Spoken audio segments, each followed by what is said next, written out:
Hey guys, Station X here, and today's video we're going to be taking a look at some retro games specifically for the Sega Genesis. Now, I've been kind of lacking in the Sega Genesis department for a while now, and I recently seen that GameStop has been very much prioritizing retro video games. And so I think that it'd be a fun thing to just kind of compare GameStop prices for these Genesis games versus prices that you would see on typically like eBay, Amazon, stuff like that. Now the prices for those values, I'm gonna be kind of going off price charting. The app I use to kind of like look at values of games uses price charting, so that's where the valuation is going to be. It's not going to be exactly accurate. I'm just going to throw it like it's going to be like a ballpark kind of estimate sort of deal there. But I'm also going to show what I actually paid for these games, just to kind of show the price difference, because honestly I think buying retro games through GameStop sometimes very much allows you to save some money there, because typically these games, especially ones in the box like this with also the manual, they typically tend to go for lots of money. And as we'll see here, there are some games in here that are worth quite a bit of money, but you know, hopefully, I don't, because I kind of haven't looked in this receipt in a while, you know, I didn't spend too much, because honestly to me, I just wanted to actually pick up the games, and I thought they weren't too bad in price, I guess, at the time. These were kind of a while ago. I've been a little busy with some personal stuff lately, so I haven't I don't remember exactly when I bought them. I just know it was like quite a few months ago, and I thought now would be the good time to kind of just start recording it and kind of doing this experiment. So first on our list is going to be Phantasy Star 4. So I'm going in order on the receipt. And so Phantasy Star 4, I actually do have the manual with this, because what ended up happening was the cardboard box that it was in was so squished that I just kind of said whatever. And I will be going based off the loose price for these guys, just because, you know, for the most part, you know, even though I have the manual, I don't have the case. So I just think to make it less complicated, I'm gonna go by the loose price. But for this, I spent $44.37. But typically, the value loose for this thing goes for $70 apparently. So definitely saved some money on that. That's about $30-ish worth of savings for just this one game alone. Next up, we have Beyond Oasis. This one I paid $33.54. The loose valuation is somewhere around $63.57.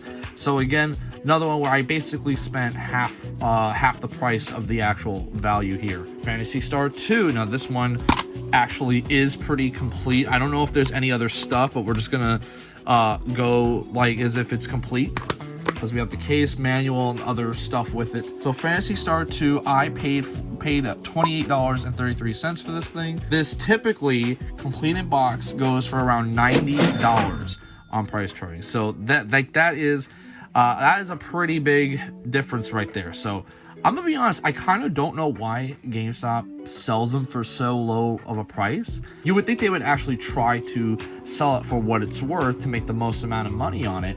But honestly, these are some pretty good prices. But here's the thing about that, is that because of the fact that these might be good prices for purchasing, it's not so much good for the trade value, because if they're selling it for a very low price, you're gonna get a low price when it comes to trading it in. So I can't imagine the person who traded these games in, or people who traded these games in, got too much money out of it. So it's kind of a shame, really. But I mean, hey, I ended up saving some money on it, so that's not too bad. We have Shining in the Darkness. Now, this game I paid $14.91 at GameStop, and as we can see here, it's got the manual, we got cartridge, of course, we got the case. Value on price charting for Shining Darkness is $40. So again, did save a decent amount of money on this one, not too bad. Next up, we have Zombies Ate My Neighbors. Now, this one is a pretty interesting looking game. It's actually made by Konami, so it's not too bad. I actually also own this on the Super Nintendo, which I'll cover some future video. But this one got the manual, got the cartridge, everything's there. At least I hope so. because I know some of these games come with other stuff besides the manual. So I'm gonna just go on the assumption that this is complete for simplistic purposes. So with Zombies Ate My Neighbors, I paid $18.63 for. The value for this is $47, so, or around $47. So again, not too bad. So far, we've actually saved money on every single game, which is honestly quite a big deal for me because, again, retro games can get very expensive as you can see. So again, like Phantasy Star being $90 is a lot of money. Shadowrun, like this one again, it's got the manual, it's got the cartridge, and I think it's funny how this case actually has like the fatter Sega Genesis cartridge, so the cartridge holder. So like I don't know if you guys know about EA, their cartridges, they actually have different cartridges compared to normal Genesis ones like these. They actually use like I guess it was cheaper for them to make like their own shell, and so it kind of required these kinds of big bulky cases. But I do like that with Genesis, they're very forward thinking in allowing you to, like, say, I guess if you wanted to use this for either or, you can use this for a regular cartridge or you can use this for the EA cartridge, which is like, I gotta say, they're very much ahead of their time when it came to these cases, a time where most game companies were using cardboard boxes for these. So it's really awesome idea that they did that. But I paid $26.09 for this, and Shadowrun values at around $100. Now, if I'm looking at this correctly, this is probably the most valuable game out of all the ones I have here. Give as much money as I did with that. That's almost $75 worth of savings that I did based off of this. So that is really good, honestly. Tiny Toons. I actually remember watching Tiny Toons and Looney Tunes in general back in the day, and honestly, it was some of my favorite cartoons. And of course, they made some games for it. This one has the manual, as I shown earlier, with the cartridge. This I paid $7.45, and the actual value of Tiny Toons goes for around $45. So that's again, big deal on savings right there. Didn't spend too much, not too bad. Terminator 2 Judgment Day, and this one again has the manual, has the cartridge. I'm repeating myself here because I just want to show that I have it complete in box, because I mean, I wanted to use the complete in box price because, of course, not having the manual and not having other things that the game came with does affect the value because it's not technically complete in box. Like we'll get to this one, for example. But I really just wanted to make the comparisons as simple as possible, because then you have to kind of go through different values with that.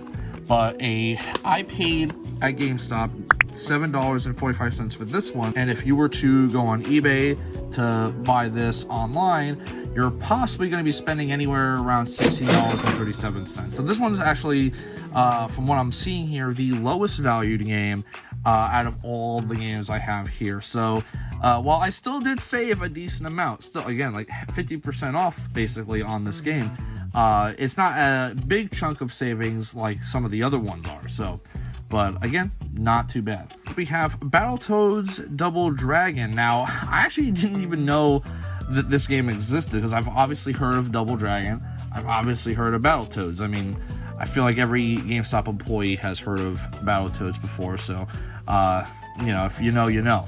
But seeing this in the store I thought was kind of funny, and especially since, of course, GameStop had it. This is an instance where you could probably have called their store and ask, hey, do you have Battletoads? Well, yes, I do. So that was kind of funny. This one actually doesn't have the manual, so it's not technically complete, but seeing as I'm probably going to get the manual at some point, we're just going to go with the complete in box value at the moment. With Battletoads, I paid $13.41, and if this was complete in box, this would be a value of $51.03. So honestly, again, big deal on the savings there. Now, obviously, if I were to buy this without the manual and the case, the value would probably be a little bit lower, so probably somewhere around the $30 range. Again, still not too bad considering I only spent $13 on this basically. So definitely save some money there. Now getting to the last of the ones in the case. Now, Ultra Beast, as you can see, doesn't have a cover, but it has the manual and the cartridge, which some of the cartridges are a little beat up, but you know, they do work. Now, Ultra Beast, I am going to be purchasing the cover, of course, because I obviously don't want it to just look like this. But with Ultra Beast, I paid $7.45. So there's some of these I paid just $7 for, so that's not too bad. The value for Ultra Beast, if this was complete in box, be $27.30. Now, assuming we count this as loose, I don't know, I have the loose value on me in front of me, but I think it'll be anywhere around like maybe $15 to $9 lowest.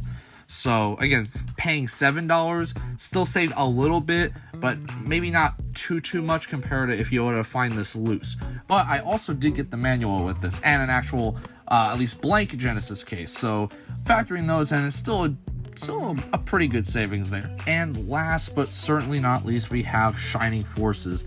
Now this is gonna be the loose value because obviously it's just the cartridge, but unlike the first two cartridges I actually don't have the manual either. So this is like just straight up loose, no extra strings attached.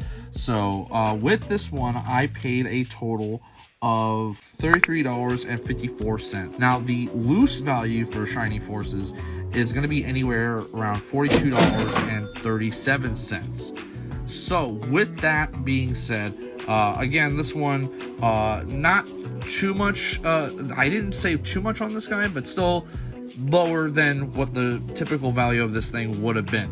But now what I want to do is compare the total of what I spent at GameStop versus what the total would have been if I would have just purchased all these full value. Now, looking at my receipt here, I actually don't know how much the tax is going to be if I were to have bought these full value all at once, because I'm kind of slow when it comes to doing math with taxes. So I'm not even going to bother with that. So to keep it fair, I'm just going to use the subtotal. So like the total before taxes, and we're gonna see how much I paid on GameStop versus how much I paid I would have end up paying through the full value. So the full value price would have been $587 after adding up all the full value prices that I had written down, you know, give or take around 587, and then of course you add tax to that, so it's gonna be a little higher than that. That's a big chunk of change. As you can see, you know, buying retro games, especially if you're doing complete in box, can definitely run the wallet up a little bit, which kind of sucks because these things didn't used to be expensive all the time. These things used to actually be very affordable, but in this day and age, it's kind of harder to try to go for retro games, specifically even trying to complete sets or even getting the specific game that you want. So it's kind of rough in that area. Buying it through GameStop, my subtotal was $242.98. That is quite literally insane. I'm pretty sure that's over half of the value of what I would have ended up paying. So I think it's pretty safe to say that for the most part, because obviously I just kind of got lucky with a lot of these Genesis games being a lot less than the actual value. I definitely know there are some cases where GameStop is definitely overcharging on some of these pre-owned or retro games, I might say. So there's definitely that.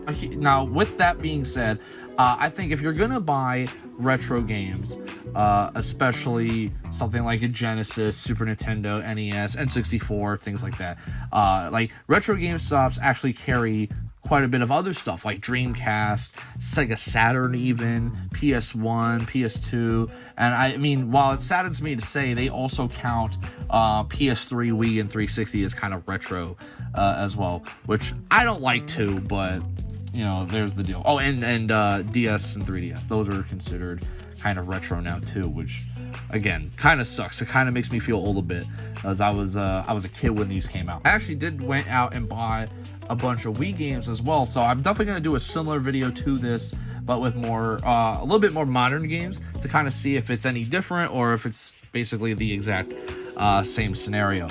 But I definitely let me know if you guys like this kind of thing.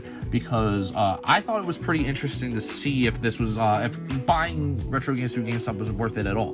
There's also too, you got to keep in mind that most people kind of don't like trading into GameStop, and the reason why is most people feel that the trade-in values are pretty poo, if I'm gonna be honest. They're kind of bad, and I would say about 70% of the time that is true. But there are times where I feel like the trade-in value is a little fair, just because, I mean, you do got to keep in mind that if they're gonna sell it to you at a good price, they're not gonna give you a good trade credit. You know, so I mean, it kind of goes hand to hand with that. So, like I said, with these, you would think you would get a lot of money through GameStop if you were going to sell it based off of the value that I just told you. But obviously, they want to make money off of it, and especially if they're selling it for such low prices, they're not going to give you that full like $90 value that some of these are, $100 value that some of these are. So just know when you're doing that, it's kind of just more quick, easy cash, no questions asked sort of deal, and not sort of you know, expecting the full value on it. So I guess traders beware if we're gonna do that. But if you're a buyer, definitely buy retro games through GameStop, because I mean, you're definitely gonna save some money for the most part. So with that being said, let me know what you guys think in the comments below. Do you think this video was fun or not? Did you think it was interesting seeing the prices and values, or should I do this one again? Let me know what you think in the comments below. As always, I've been Station X, and I hope you guys have a wonderful day. Baby, you give me